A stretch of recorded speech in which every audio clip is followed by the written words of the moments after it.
Built Better, the podcast for home improvement contractors by Modernize Home Services. Welcome to Built Better.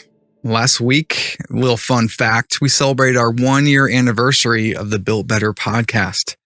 How time flies. On today's episode, though, we're welcoming Mike Coddington from the Original Roofing Company, headquartered in Las Vegas.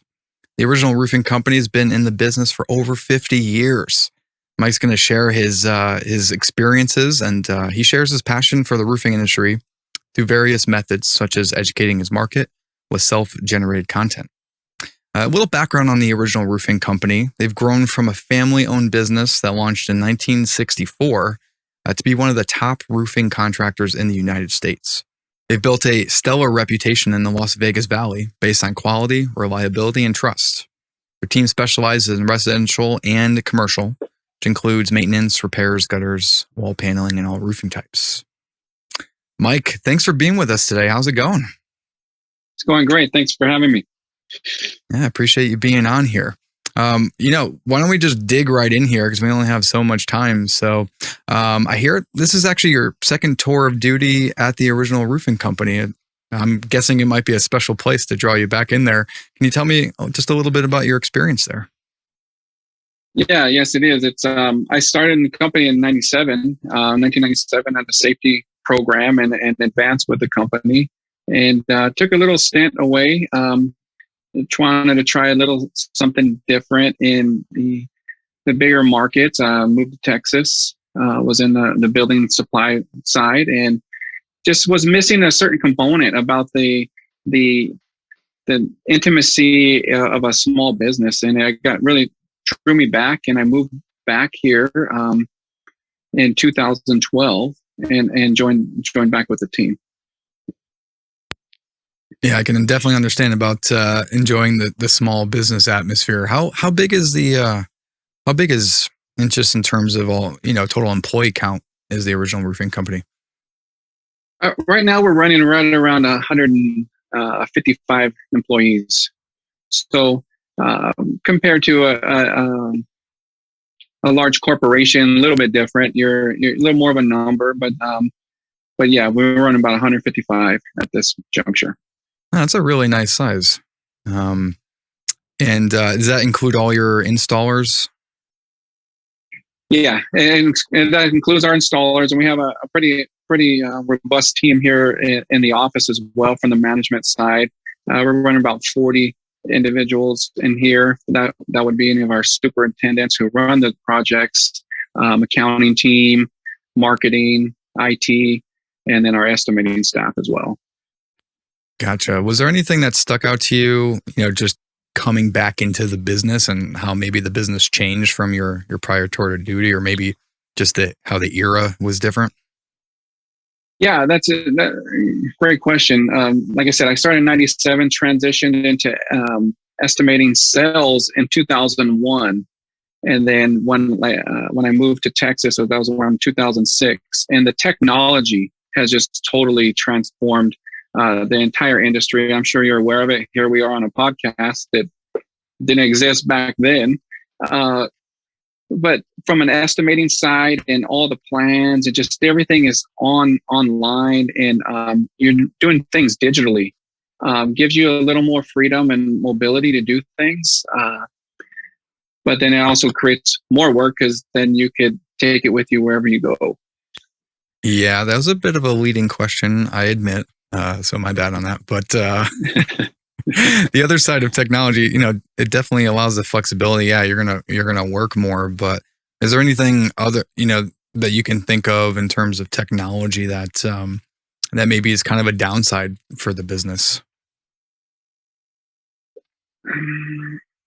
I think the downside, one negative for the technology is the personal relationships. I think sometimes I get one of my guys a lot there. We lose that intimate touch. Sometimes I want to send an email or shoot a text. So I would say that was the main downside. But from all other aspects, it helps us refine our processes and helps us ultimately just provide a better service because we have different processes available to us that we didn't have prior to all this technology.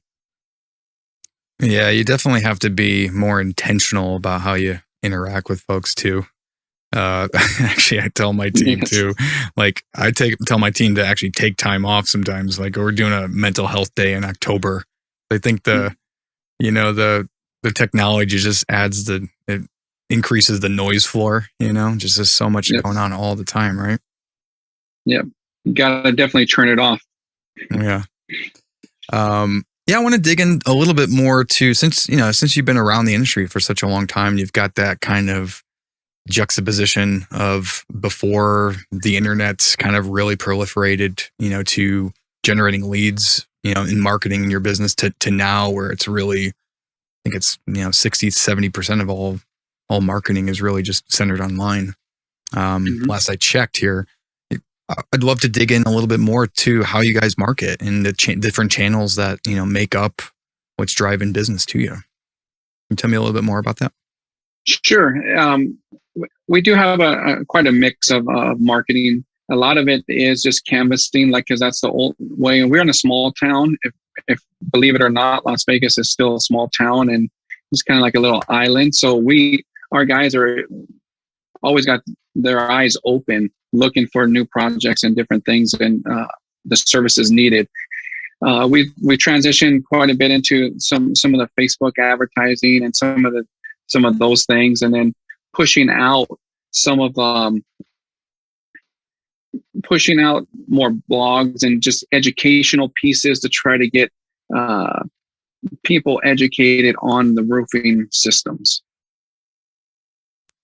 That's a good point that you bring up, just the educational part of it. It's obviously it's easier to educate people when you can send them information right then and there.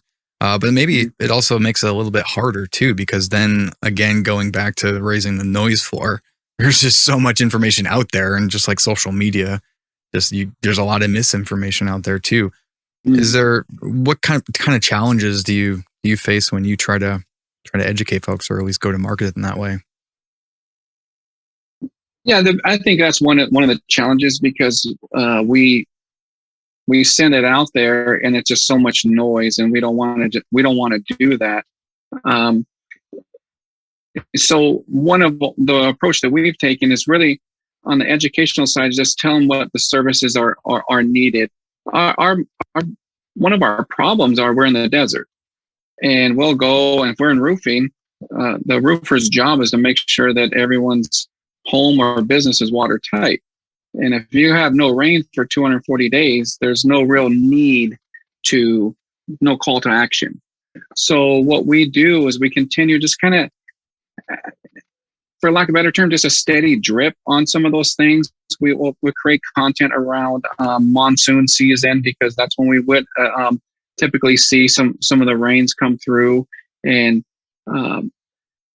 but most of the time, we're just really just continually just throwing out similar content and educational pieces so that people could really look to us when they're in their time of need. No, that's great, Mike. I'm going to be honest. I'm just making a statement. The fact that you said you guys knocked on doors, I did not think that was going to come out of your mouth in terms of the way you guys generate leads. I was just thinking desert, it's got to be hot out there. So kudos to you guys for doing that. That's a great tactic to generate leads. I'm curious, just because you've been both in the industry and with this company for such a long period of time, has the messaging and essentially, obviously, the way in which you reach consumers has changed over the last couple of decades. That's obvious. Has your messaging had to change at all? I mean, we're talking about a little bit of the noise, maybe marketing fatigue that people have, but has the message, 20 years ago, was it different than what it is today? Yes, it is. It has changed for us as a company personally, because we've seen so much growth here in the Vegas Valley, and so now we're seeing that these properties reaching their life cycle. So we're changing that message from that standpoint. But overall, it's it's really just communicating that there's a need for a maintenance, so I think to simply answer your question, it hasn't changed much. We have taken a different approach to reach a different market. No, that's a good point. And the reason I wanted to just focus on that, and once again, I'm not have a roofing background to quite the rich degree that you do, but I got to imagine like it's harder to get a call to action in your market than maybe some other areas, right? Like there's storms that hit the East Coast. There's stuff that hits our peninsula on the southern side. So obviously those kind of aid into the awareness for consumers. You guys, obviously you've got to drum up a call to action, but then I also think you guys have got a very large company, not in a small market, but you don't have the luxury of tiptoeing on a lot of other markets where, we have some roofing companies that are multi-state companies. So what it tells me is you guys are getting such market penetration within a smaller market without the leverage of nature aiding in your call to action. And I'm just curious, like, as you guys get bigger, are you finding it harder to acquire the type of leads that you guys need to grow? Or okay, so I think the key component for us is the longevity that we've been in the valley. So one of the things is we don't get that weather, we don't get the some of those systems that come through here. So there's not an immediate call to action. But what we're seeing now over the last 3-4 years, we're seeing these apartment projects and things coming back full circle, and they're coming back to us saying, hey, can you come out here and re-roof these types of projects? And so that's out there. And then a lot of it's just word of mouth in this valley, because we have been here so long. Our marketing, our trucks are everywhere. So it helps us, and our colors are, we've really made sure that all our vehicles are out there, so they're a little bit louder banners as they're out there. And now we're seeing some of our competitors and different people doing that because people are seeing us, and we're getting that traction that way. I always thought it's interesting that folks, like everybody knows Coca-Cola, right? Everybody knows Pepsi, but they still market so heavily on their brand, right? To make sure that it is top of mind to folks. I mean, is that the type of perspective that you take on that type of brand marketing when you are, one of the bigger players in the town that you service? Yeah, for sure. We're continuing to add to that marketing budget. I mean, let's face it, it seems like it's so long ago, but we weathered the storm through the downturn in 2008, and we came through, and we really just continue to market the company through being a part of associations, just getting out there. It's Las Vegas is a small town, and everyone's connected to either through hospitality or construction. So there's a lot of networking that we do throughout the valley, and we partner up with different associations to get our name out there on the re-roof space and in that side. What percentage of what would be the mix, residential versus commercial, would you say these days that you do? We're running right about 65% commercial, 35% residential. I mean, that seems a pretty standard mix, just in terms of total number of jobs, or is that revenue? Revenue. Yeah. The revenue based on this one. Obviously much bigger jobs, but most of your install crews are out there for residential. Yeah. Obviously you mentioned the 2008 recession. And obviously we went to a different type of recession, but did you see any parallels between what happened in 2008 and what your strategy had to be versus now? Yeah, we were bracing for a similar situation like 2008, and the construction industry was deemed essential, so the continued growth just came naturally. And with this remote working and everything, and the cost of living, our market, we had our best year ever in 2020 in the history of the company. So to answer your question, we were prepared for some similarities because it was going to be a shutdown, but it ended up after starting in May, it was evident that this is not going to slow down anytime soon, and we've capitalized on that. All right, so Mike, I gotta ask you this because I'm just trying to connect the dots here. Like, you had the best year ever in 2020.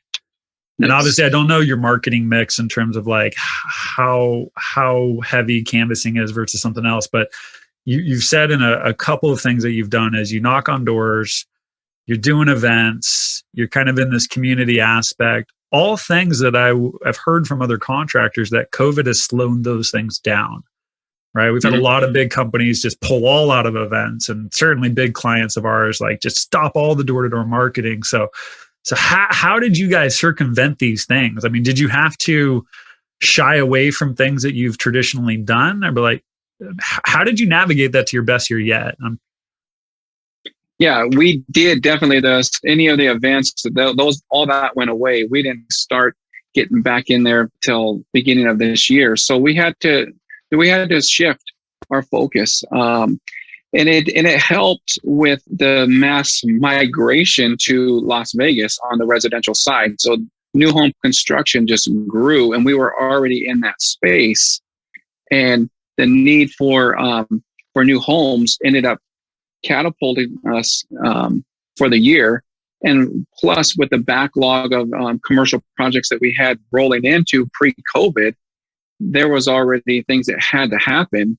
And with the combination of that and us being deemed essential, everybody continued to work. We had a full year. And so we were truly blessed by how things worked out because of affordability in the homes and things of that nature. That's great. I was just curious if you had a magic wand over there or how you did it, but it's good to say that luck favors the prepared, I guess. Nice. I'm curious, and maybe you can, like, without giving too much of your secret sauce, I think the thing I keep latching on to, Mike, is like, you're doing so much in such a small market. Like, there's so many contractors out there that never get the opportunity to hit 100 employees, that never get the opportunity to hit some of the revenue marks that you guys are doing, and they're in much bigger markets. And so I can't help but think you've got some words of wisdom you could bestow onto smaller contractors that are thinking to themselves, how do I get to a place where I'm a big company in my market? You guys have very rich market penetration. What advice might you give to an up and coming company, not in Las Vegas, but an up and coming company that may not think they have as many options as they do? Like, what advice would you give them? I would say that the thing that's helped us be so successful, and that is just the culture that we've created, more of a family atmosphere. And I'm really proud of the fact that from the field and to the office, we have our average tenure with the company is about 10 years. So we really treat them like family. It's a team effort. It's the guy up on the roof to the guy that's sending out the invoices. So that's one key thing. And we really just want to make those individuals feel special and make sure that they're safe and they go home every day to their families, because that's really the main focus. The other side of it is really mentoring them into the industry. Like I said, I came in the industry in 1997, didn't know anything, and they brought me in and taught me an industry, taught me the trade, taught me from ground up. So my advice to these companies is take them in and invest the time and nurture that, because you can develop a great team and family environment. These guys will go to battle and they're always pushing to learn. And the other part of it, the last part I would say is stay diverse.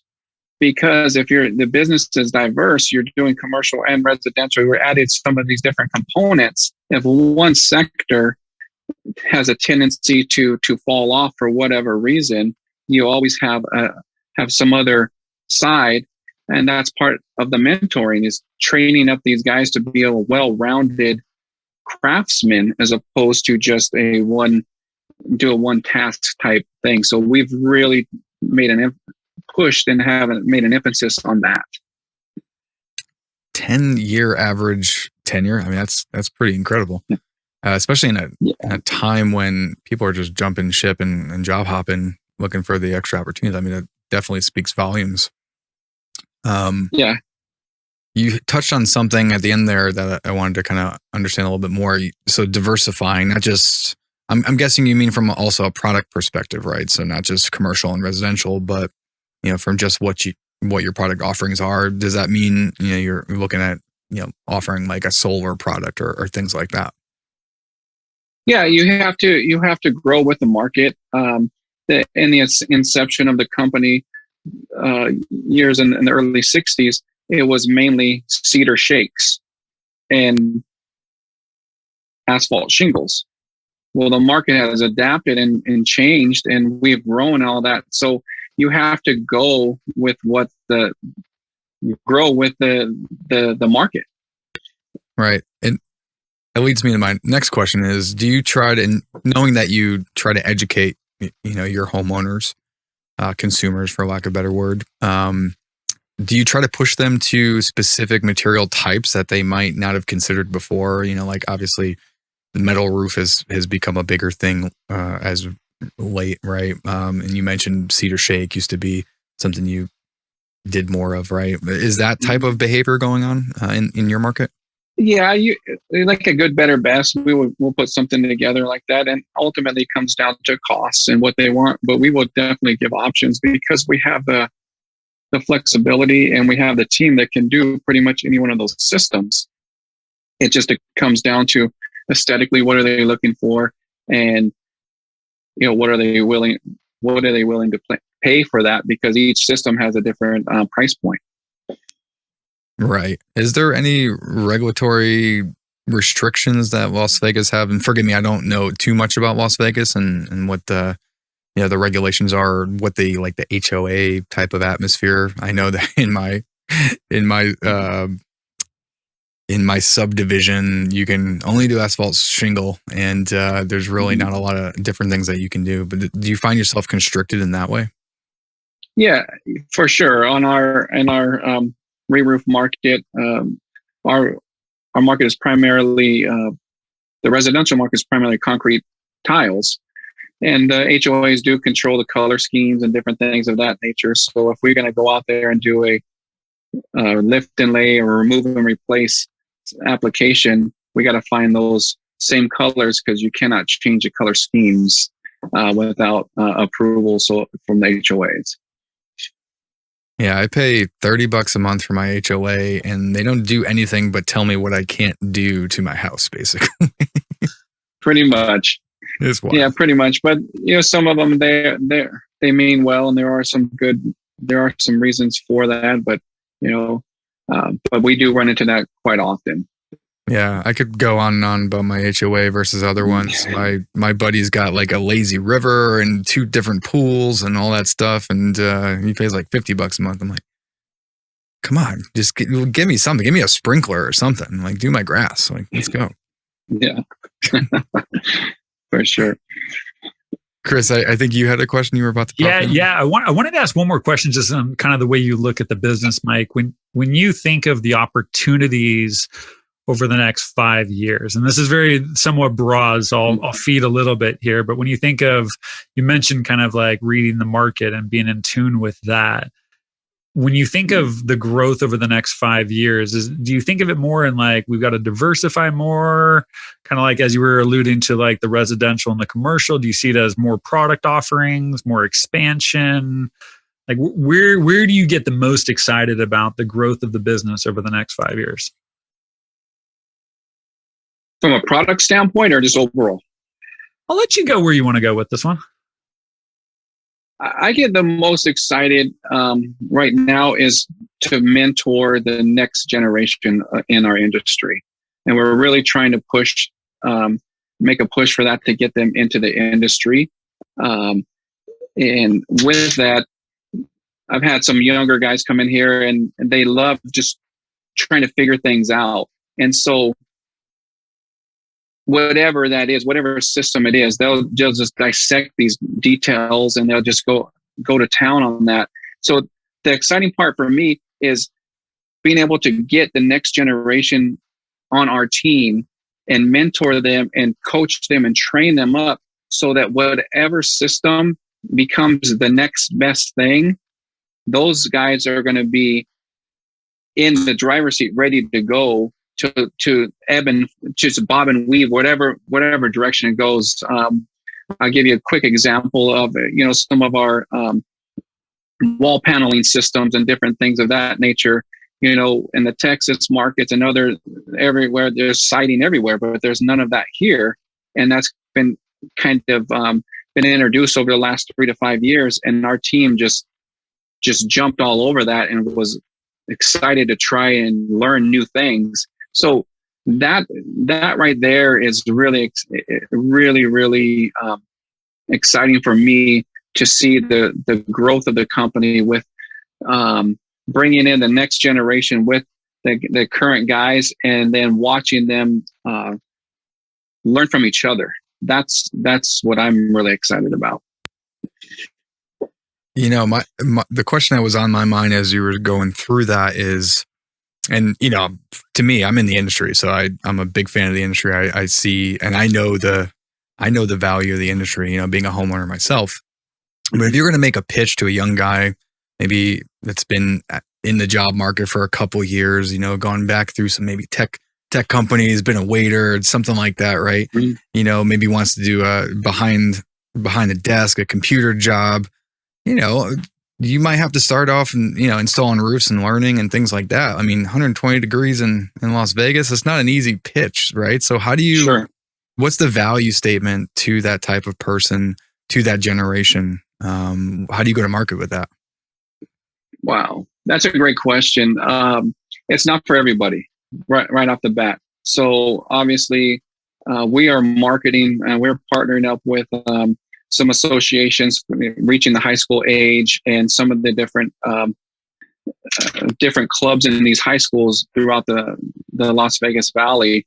And it's really, you have to do a side-by-side comparison. We've done a lot of presentations with these kids because not everybody's college bound or not everyone's tech savvy. And I think that what's happened is we have pushed so far in a way that we've kind of forgot the value of learning a trade.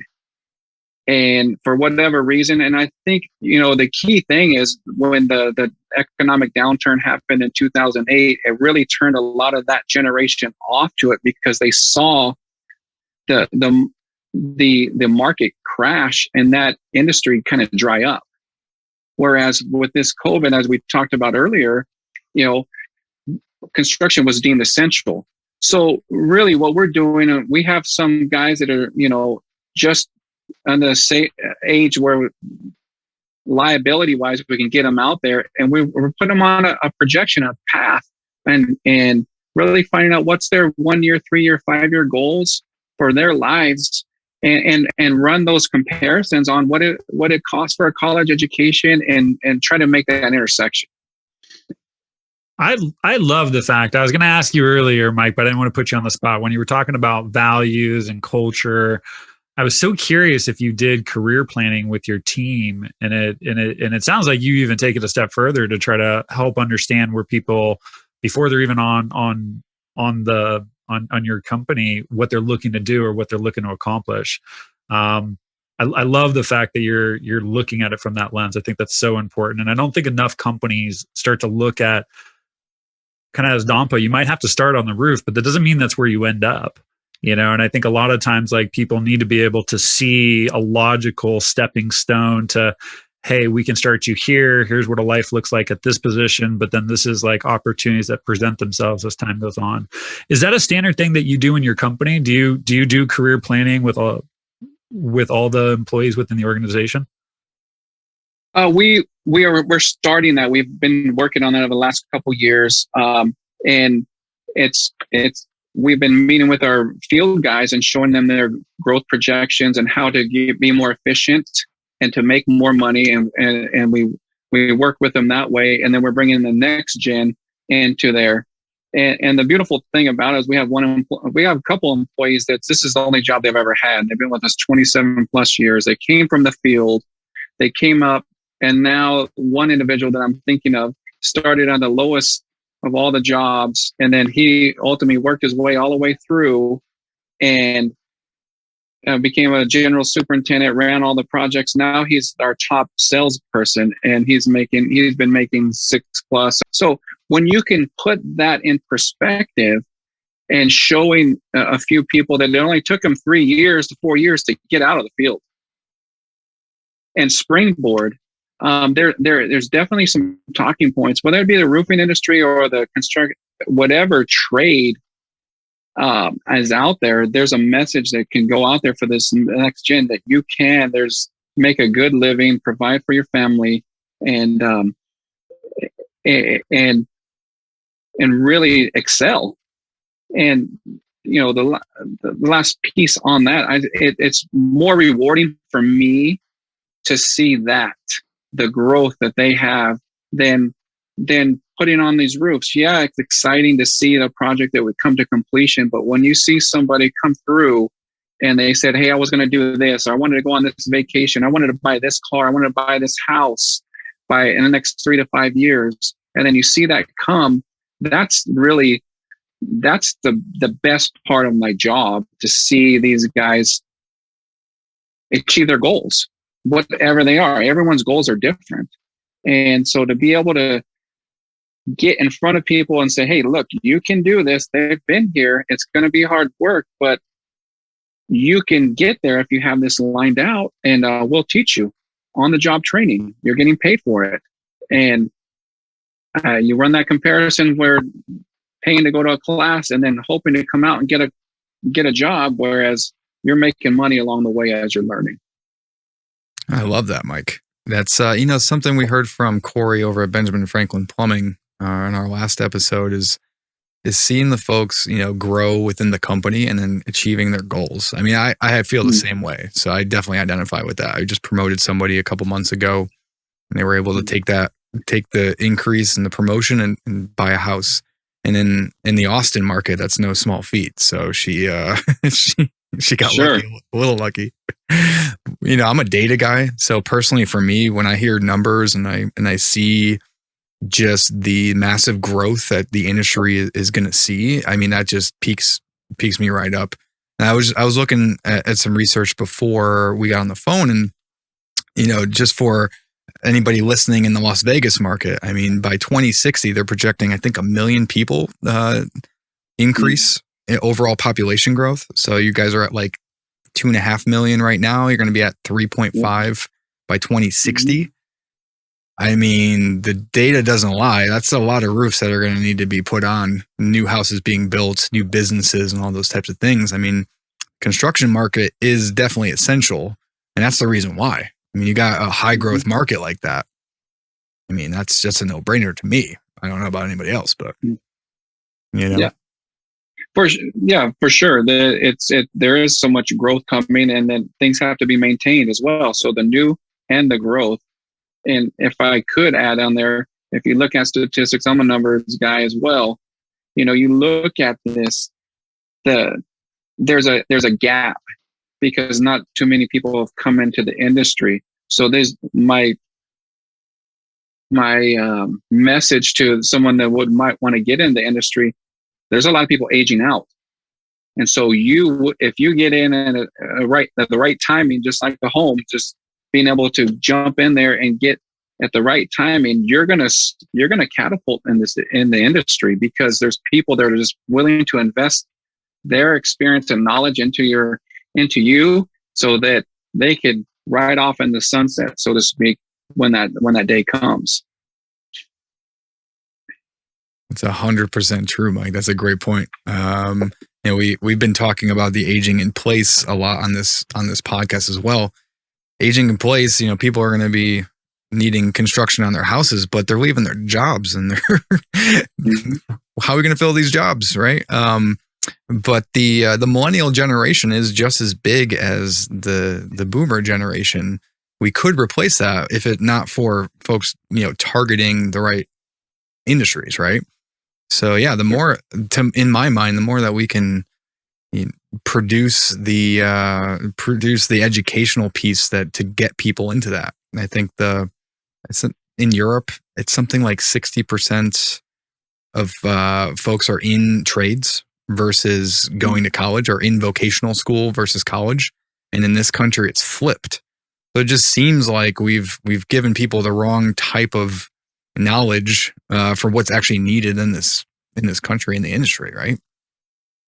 Yeah. And so, how do we together work to put that out there? Like, you talk about associations. So what are the type of things that you're putting out there to get people, to get people motivated to get into the industry? Some of these, we partner up with this, like I said, some of these associations with the high schools, and I have the younger gen go meet with them because they can relate. They're a little more relatable to them. And so you got to target, like I said, from the get-go, not everybody is college bound and not everybody's construction bound. So you got to find out who's really looking at that and saying, hey, you know what, I can learn this trade, and you got to hone in on them.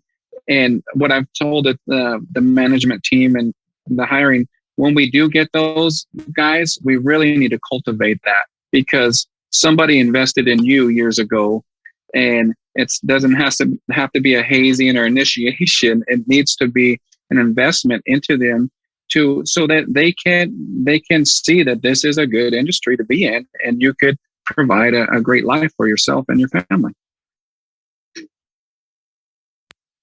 That's 100% true.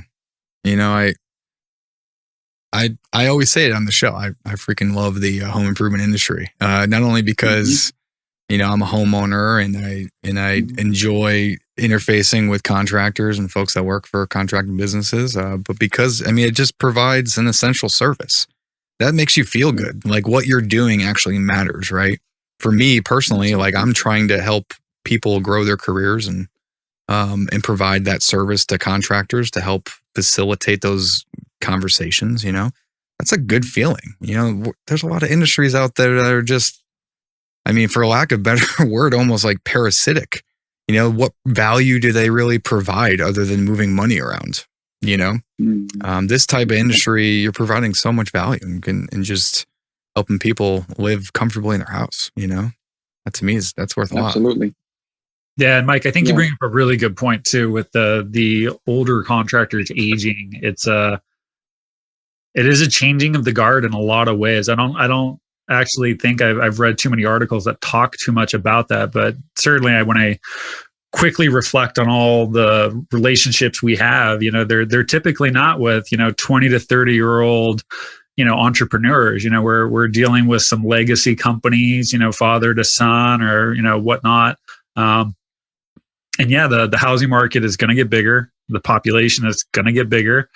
The demand and need for these types of services is going to get bigger. And somebody does need to find a way to continue to provide. So it's an interesting point you bring up. I'd love to see more content out there from people that speak to that, because I think there's a huge opportunity in that. So I appreciate you bringing that up. Yeah, most definitely. The more we get that message out from every angle, the more the negative connotation goes away. I think there is just this negative thing is like, oh, anyone that went into the construction industry necessarily, they just didn't finish school, or they just couldn't do that, and you're not, you should have went to college. You know what I mean? But that has to go away. I really think it has to go away, because it's very technical, and with the technologies out there and all this stuff, this industry is changing so fast. And until they come up with some sort of AI or some type of drones or something to go out and put on these systems, there's a definite need, and it's not going away. All right. You mentioned the word AI. So now I'm just going to ask a quick question. So real quick, it's going to be a little bit of a deviation, but my question to you is this. Do you see the roofing industry, do you see a path to where they can go from, like, a homeowner can go from a click of a button to purchasing a residential roof without having somebody at their house? Do you think we will get advanced enough that you can, I don't want to say like Amazon, go there and like choose your roof and click a button, but do you see that as a possibility in the not too far off future? Yeah, I think the technology is out there in order to be able to purchase the surface or the material, but the application, that's where it's at. You know, so there's so many things that are out there, these technologies that we're working on, and we continue to evolve with the technologies for estimating and how do you integrate all these things.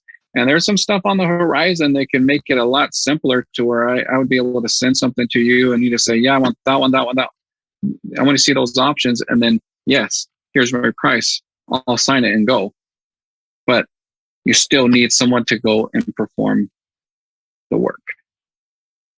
Yeah. So it will automate the streamline those processes for getting orders, but you're still going to need someone to go out there and do that. Whereas when you gave an Amazon reference, I mean, eventually you could have autonomous driver and drones. That's a little, but that's just dropping something off. You got to be able to know how to do, and you have to understand how to put the details together in order to make it in order to be installed correctly and watertight for the roofing industry. Yeah, and everything I've researched and know about construction and where that's going, similar to how we're implementing things in the Amazons of the world, I think you're spot on. It'll create more scalable solutions, potentially more streamlined. Maybe it'll streamline things. Maybe it'll reduce costs. But if you reduce costs, well then, demand is gonna follow. We've got a lot of people in the rental market, and so what's going to happen? So now if the barrier to entry into home ownership is reduced, well then now you've got another problem, because now you got to fill volume orders. Now you've got to employ more people to get that scaled up. And so we're just going to shift where the labor goes, I'm sure, right? With all these types of things, right? Just like anything else, right? When we got off of horses and got into cars, well, now you've created different sectors of the economy and different ways that people get work. But I feel like, especially being an American, we like working and we like to figure out what to do all day with our time, So that's my take on it, at least. Yeah, definitely. It's going to be interesting, and that is the exciting piece, because that we are working on some of those processes, and we've continually evolved over the last 7 years. I was actually looking at some numbers, just the progression of being able to grow the business through technology and ordering those processes, and we're able to do more with less guys. But at some point there ends up being a tipping point, like to your exact point, because the costs are down, then the demand goes up, then you have nobody to go do it.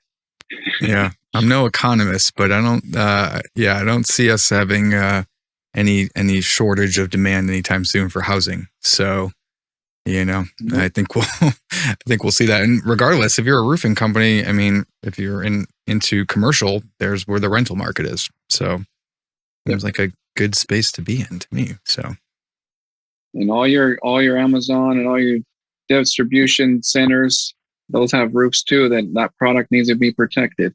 They sure do. Yeah. And also, if you're changing from a black roof to a white roof to reflect some sunlight and get a little more green, I mean, that's some more jobs too. So, yeah. It just keeps evolving. That's back to the main point. We're excited about the next gen, and we will ebb and flow wherever the market has gone. That's been our history, and we will continue to grow with the market and the types of systems that are put out there, because we're not afraid to learn and take on those new challenges. Well, Mike, that's a great place to end, I feel like. I appreciate you being on the show. I mean, I feel like I've learned a lot, and I hopefully we've put out some good information out there for the next generation to really get involved in the home improvement space, because it's a great growing industry. But yeah, thank you so much for being on here. And before we get out of here, if you're listening, show some love and leave a review on Apple or Spotify, and we'll see you next time.